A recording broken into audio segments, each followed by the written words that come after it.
Armada has had a stranglehold over the competitive melee scene so far in 2017, with him only dropping a total of 4 sets so far this year. So I thought we could take a deeper look into his stats for this year and see just how dominant his 2017 has been so far. And again, this video is brought to you by the wonderful people over at SmashCrate, who I'll talk about a little bit later in the video. So let's first go into Armada's set win rate, and then we can move on to more precise data from there.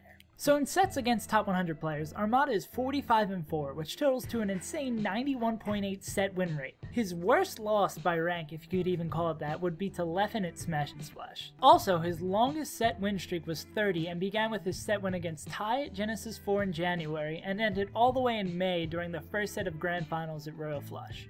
Now let's zoom in a little bit further and check out Armada's individual game win rate. Against all of the top 100, Armada sits at 77% with a little over 6% lead over Hungrybox. This data is skewed in Armada's favor, with him playing 228 less games against the top 100 this year than Hungrybox. When we tighten it down to just the top 6, there's a lesser but still large 94 game difference between the two that manifests itself in a nearly 10% win rate gap. So instead, let's focus on Armada himself and look at his longest game win streak so far this year. His longest streak started out with his Game 2 win against Chudat in the Grand Finals of HF LAN, which he won out, then won Sweet 28 against KJH and Duck without dropping a single game, and then beat DJ Nintendo, Hugs, Drug Fox before dropping a game to Mango in winter semis. If he did not drop Game 1 at HF LAN, this streak would have actually been combined with the last streak on the list to make it much longer. His second longest streak, while shorter, includes much more impressive wins over Leffen, Chudat, and Lucky that primarily took place at Smash Summit, where he only dropped 3 games during that entire event. Armada is currently only on a 2-game winning streak following EVO, but I would not be surprised at all for him to build this into another double-digit streak.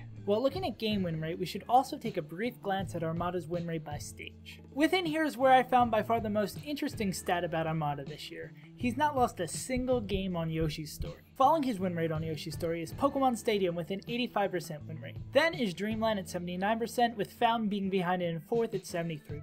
Pulling up the rear is Final Destination and Battlefield with a 69 and 67% respectively. When we also narrow this stat down to the top 6, we get a much smaller sample size that shifts around every stage besides Yoshi's and hurts Fountain of Dreams the most by knocking it down 2 spots. Keeping the pace up and tightening our focus a little bit further, let's look at Armada's win rate by character this year. When we look at the win rates against the top 100 as a whole, it is obvious that the numbers would be skewed towards his Peach, as he only uses his Fox against higher level players. Actually, the lowest ranked player in the top 100 that Armada brought his Fox out against was Shroom this year at Smash and Splash. When we lower the sample size to just the top 6, the difference in win rate between the two characters becomes almost negligible. Lastly, let's look at a stat that isn't often focused on: stocks remaining at the end of the game. A stat within this category that's able to give us a look into how dominant a victory is on average for a player is average stocks remaining in a victory. And surprisingly enough, this is the first stat that Armada does not lead the top 6 in. It's not that big of a loss to Leffen, as is only by little over a tenth of a stock. But when we switch the data set over to against just the top 6,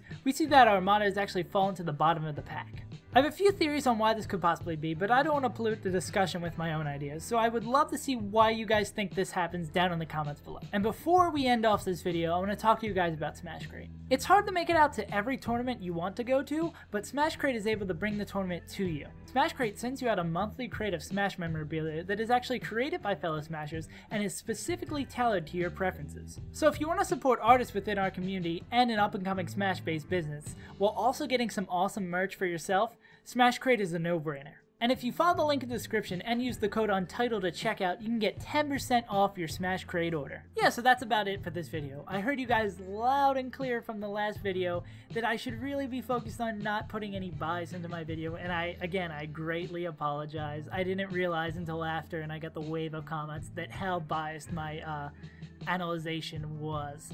So I'll be definitely a lot more wary of that coming in the future. But yeah, that's about it for the video.